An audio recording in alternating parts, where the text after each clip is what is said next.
Huwag mo silang tulungan. Hayaan mong maramdaman nila ang sakit ng sarili nilang mga desisyon. Kasi habang ikaw ang tumutulong sa kanila, sino naman ang tumutulong sa'yo? Si marami sa atin, lalo na yung mga panganay, yung mga breadwinner, we've been trained to believe na ang pagtulong, yun ang pagmamahal. Kaya kahit paulit-ulit na sila humihingi, paulit-ulit ka rin nagbibigay. At eto ang pinakamasakit, hindi sila nagbabago. Kasi bakit sila magbabago? May tumutulong naman sa kanila every time they fail. Ikaw yun. I'm sure nakakita na ng taong napilayan at nakasaklay. Yun ang nangyayari. Hindi yun pagmamahal. Naging saklay or crutch ka na sa kanila. At yung saklay, kailangang dalhin ka para maalakad sila.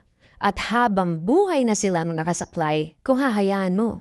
At dahil doon, hindi ka makakapag-invest sa sarili mo. Kasi lagi mong inaabono ang desisyon ng ibang tao. Hindi ka makapag-save. Kasi every time they fall, ikaw ang sumasalo.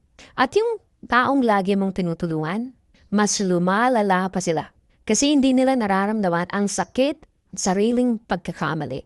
In short, sila ang may sugat pero ikaw ang nakakaramdam ng hapdi. Tanggalin mo yung saklay. Hindi dahil masama or selfish kang tao, kundi para matuto silang lumakad. At para ikaw, makakalakad ka rin.